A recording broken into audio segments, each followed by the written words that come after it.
Hello friends, welcome to all of you. स्वागत है आप सबका बीएस के खारा स्टडी चैनल में।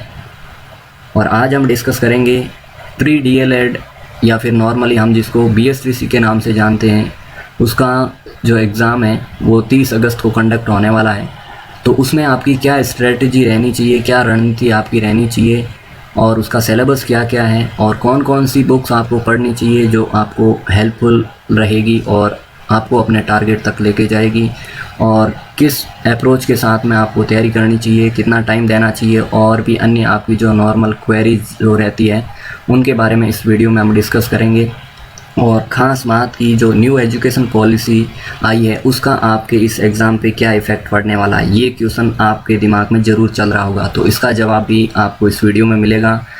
और यकीन मानिए साथियों, अगर आप ये जो स्ट्रेटजी है इसको अगर फॉलो करते हो तो 450 के आसपास आप अपना स्कोर करके फर्स्ट चॉइस की कॉलेज जो है वो निश्चित रूप से प्राप्त कर सकते हो। चलिए, आप में से अधिकांश जानते हैं कि ये जो एग्ज़ाम होता है वो MCQs बेस होता है, यानी कि ऑब्जेक्टिव टाइप होता है। और 4 पोर्शन रहते हैं इसमें, वो A, B, C और लैंग्वेज का जो 4th पार्ट है D वाला। और टोटल इसमें आपके जो नंबर ऑफ़ क्वेश्चंस होंगे वो होंगे 200, और हर एक क्वेश्चन जो है वो 3 अंक का है। तो टोटल आपके 600 नंबर का ये पेपर होगा और 4 पार्ट में डिवाइड रहेगा, यानी कि हर पार्ट में से 50 क्वेश्चन आएंगे। तो फर्स्ट जो पार्ट है उसमें आपकी होगी मेंटल एबिलिटी, यानी कि मानसिक योग्यता, जनरली जिसको हम रीजनिंग के नाम से जानते हैं।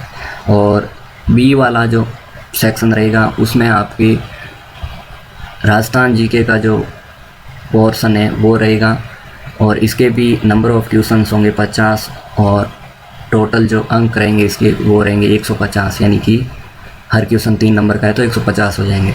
और सेक्शन सी जो है जिसमें टीचिंग एप्टीट्यूड, शिक्षण अभिक्षमता है, उसके प्रश्न पूछे जाएंगे, और इसके भी 50 क्वेश्चन होंगे पर क्वेश्चन 3 मार्क्स का, तो 150 अंक का ये भी वेटेज रखता है। और नेक्स्ट जो है वो है लैंग्वेज का सेक्शन, जिसमें इंग्लिश जो है वो आपके लिए कंपलसरी रहेगी, चाहे आप इन 2 सब्जेक्ट संस्कृत या हिंदी में से किसी एक को सेलेक्ट कर सकते हो, पर इंग्लिश आपके लिए कंपलसरी रहेगी। और 20 क्वेश्चन अनिवार्य रूप से इंग्लिश के आएंगे, और टोटल 60 नंबर रहेंगे इंग्लिश के।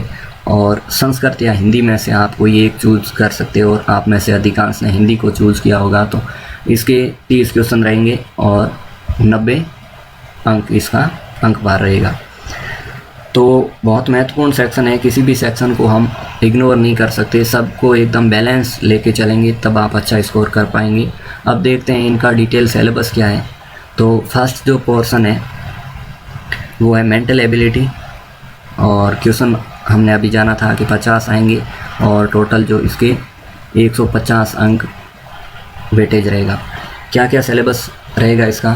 रीजनिंग, यानी कि तार्किक योग्यता। तार्किक योग्यता में क्या होगा, आपकी जो अल्फ़ाबेट टेस्ट है, वर्णमाला परीक्षण, कोडिंग डिकोडिंग है, रैंकिंग है, वो चीज़ें, और साथ में एनालॉजी, मतलब 2 वस्तुओं की आंशिक समानता और समरूपता या सादृश्यता हम कहते हैं, उस प्रकार के प्रश्न होंगे।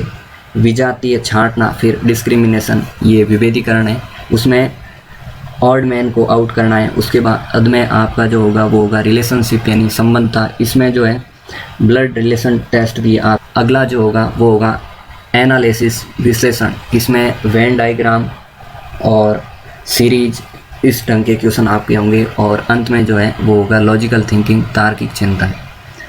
उसके बाद में general awareness of Rajasthan, Rajasthan की सामान्य जानकारी, उसके भी 50 क्वेश्चन रहेंगे, और टोटल जो अंक भार रहेगा इसका वो होगा 150।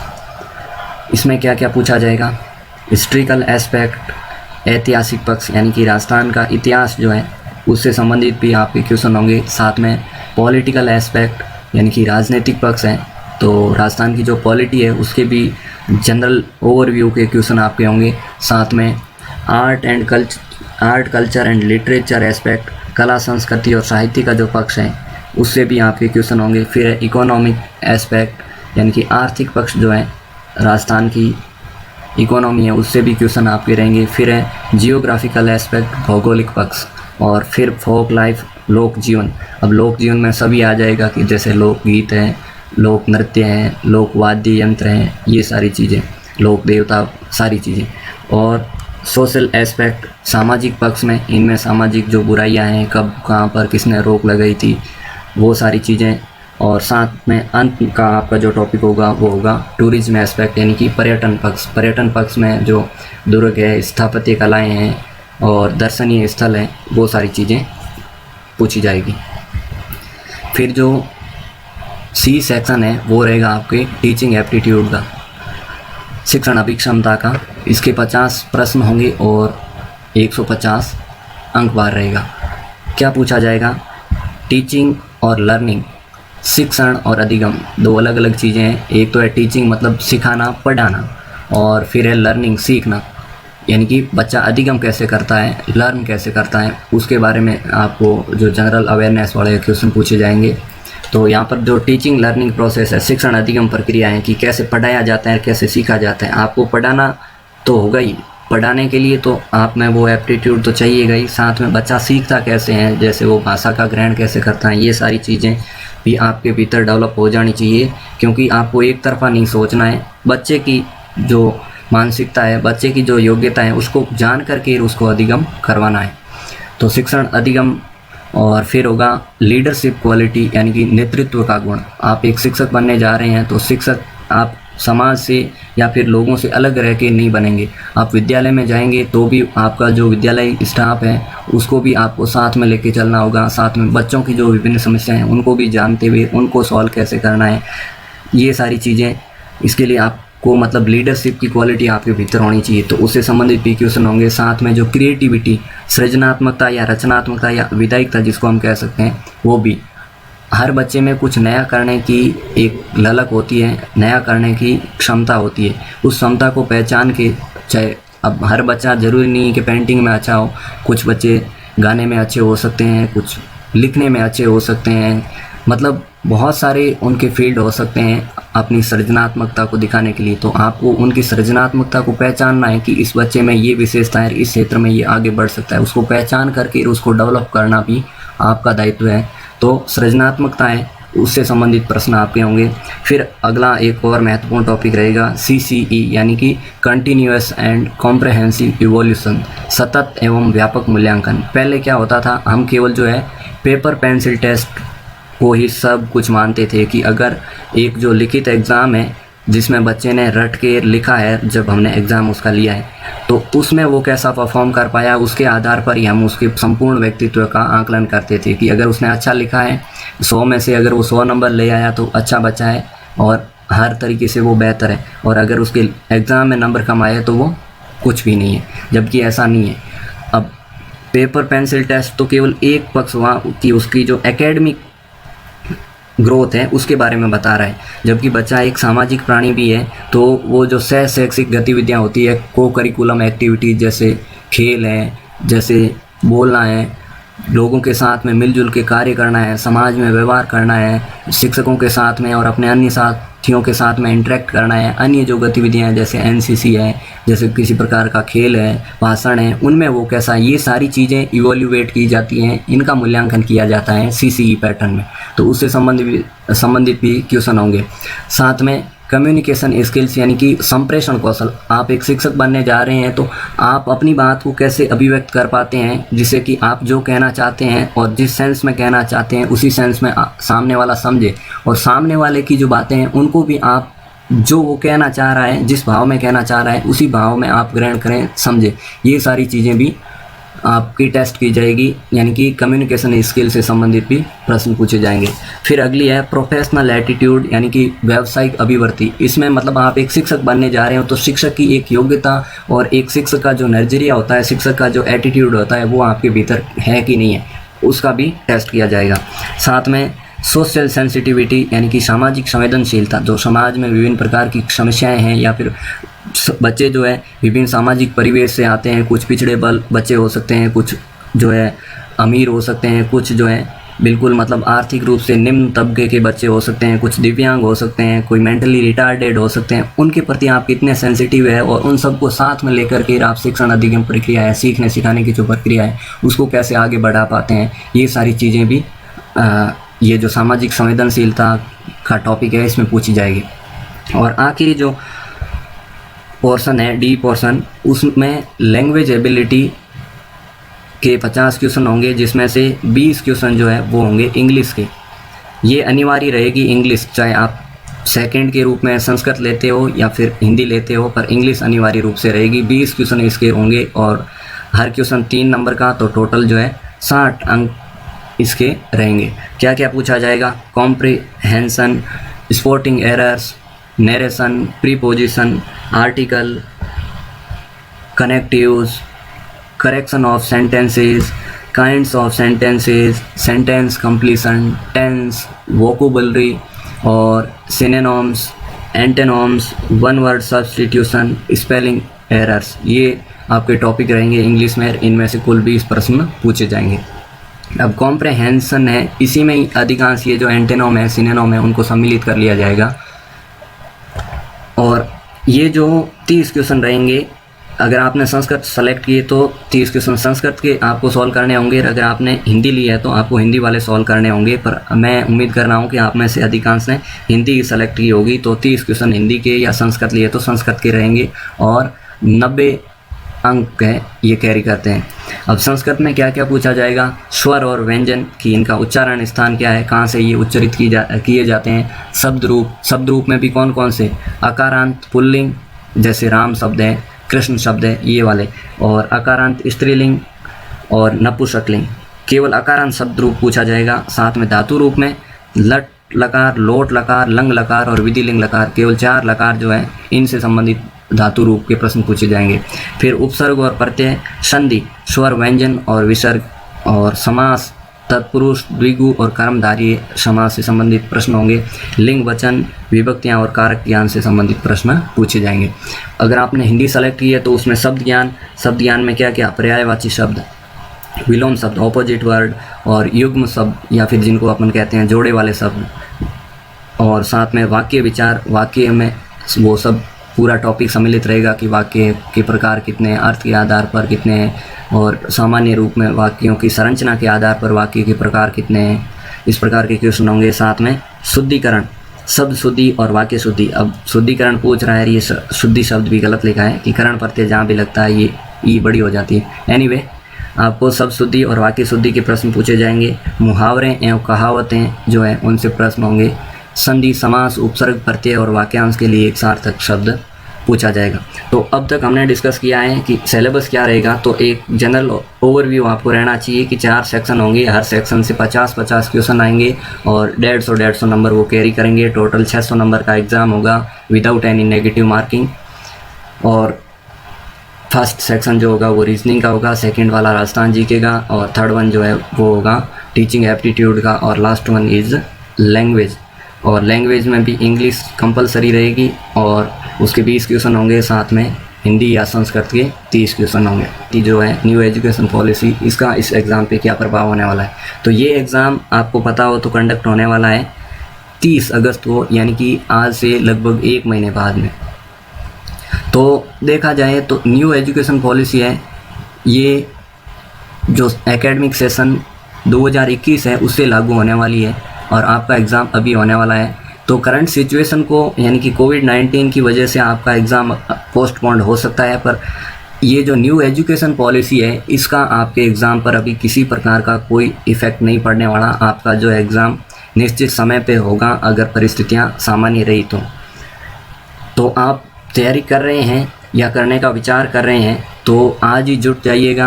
आपका एग्ज़ाम निश्चित रूप से तय समय पर होगा। और ये जो नई एजुकेशन पॉलिसी है, फ़िलहाल इसका आपके ये जो प्री BSTC या प्री DLED कह दो, उसका जो एग्ज़ाम है उस पर किसी प्रकार का कोई प्रभाव नहीं होगा। आप निश्चिंत रूप से अपनी तैयारी को निरंतर जारी रखिएगा। कौन कौन सी बुक्स आपको पढ़नी चाहिए? तो मैं एक सीधी सी बुक, तो आप में से अधिकांश पढ़ भी रहे होंगे या नहीं पढ़ रहे हैं, तो मैं आपको सजेस्ट करूंगा कि जो लक्ष्य BSTC या प्री DLED जो भी है उसकी जो गाइड आती है उसको आप ज़रूर ख़रीद लीजिएगा, क्योंकि आप में से अधिकांश साथी वो होंगे जिन्होंने अभी मतलब 12th पास की है या फिर ज़्यादा आप मतलब ये जो कंपटीशन वाला फील्ड है इससे जुड़े हुए नहीं हैं। अगर जुड़े हुए हैं तो भी कोई दिक्कत नहीं, आप ये जो किताब है ये लक्ष्य की गाइड है उसको ज़रूर ख़रीद लीजिएगा। इससे क्या होगा कि आपको मतलब एक वो सीधा आपका जो मैप है वो क्लियर रहेगा कि आपको क्या करना है, क्या पढ़ना है, क्या सिलेबस आपके हैं और आप क्या पढ़ रहे हो, ये सारी चीज़ें क्लियर रहेगी। तो ये आपको ख़रीद लेनी है। उसके बाद में मैं जो आपको बता रहा हूँ ये सारी बुक्स आपके लिए बहुत बहुत महत्वपूर्ण होगी और मेरा जो पर्सनली एक्सपीरियंस है वो भी इसमें इंक्लूड है। मैं जो इसके अलावा बुक बता रहा हूँ वो ज़रूर एक बार देखिएगा। और बहुत छोटी छोटी किताबें हैं पर उनमें से अधिकांश सीधे क्वेश्चन पूछे जाते हैं कि बोर्ड ऑफ सेकेंडरी एजुकेशन की जो 10th की अभी मतलब बिल्कुल नई निकली है, इसी सत्र से ये किताबें आने वाली है। हालांकि board of secondary education Ajmer Rajasthan जो है वो भी अब NCERT का जो पैटर्न है उसी को फॉलो करेगा, पर यहाँ राजस्थान का सामान्य ज्ञान है उसके लिए उन्होंने भी अलग से एक बुक चलाई है।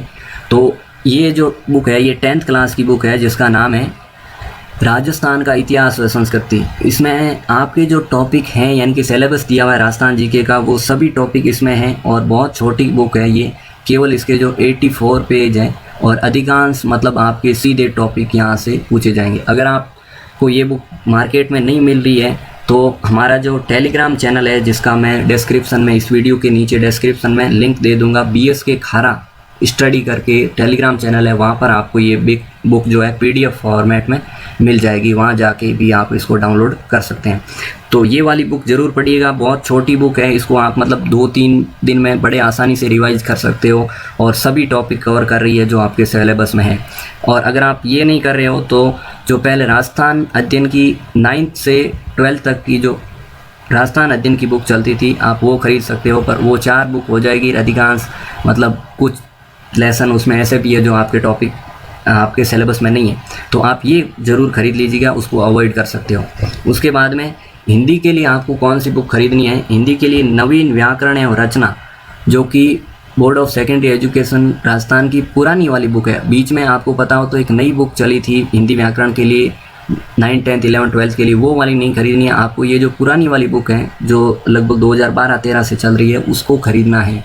और ये भी बहुत छोटी बुक है और यकीन मानिएगा इसमें RS तक जो है सीधे क्वेश्चन पूछे जाते हैं। ये बुक आप ज़रूर पढ़िएगा और इतना आप कॉन्फिडेंट हो जाएंगे इस बुक को पढ़ने के बाद में कि आप जो है 30 में से हिंदी में लगभग 27-28 क्वेश्चन कर पाएंगे अगर इसको आप अच्छे से पढ़ लेते हो तो। जो टीचिंग एप्टीट्यूड का सेक्शन C है यानी शिक्षण अभिक्षमता का, वो जो है कवर करवाया जाएगा मोहिनी बिश्नोई मैम की ओर से, जिसमें ये जो सारे टॉपिक हैं वो आपको एक एक करके बिल्कुल सिलेबस के अकॉर्डिंग कवर करवाएंगे। बहुत अच्छे से आपको डिटेल में ये पूरा करवाया जाएगा। और उसके बाद में जो मेरी ओर से अंत में 3-4 क्लासें होगी जो आपको मतलब एक पूरी ब्रीफ समरी देगी, एक सारांश देगी, जिससे आप इसमें जो है ये वाला सेक्शन बहुत अच्छा स्कोर इसमें कर पाएंगे।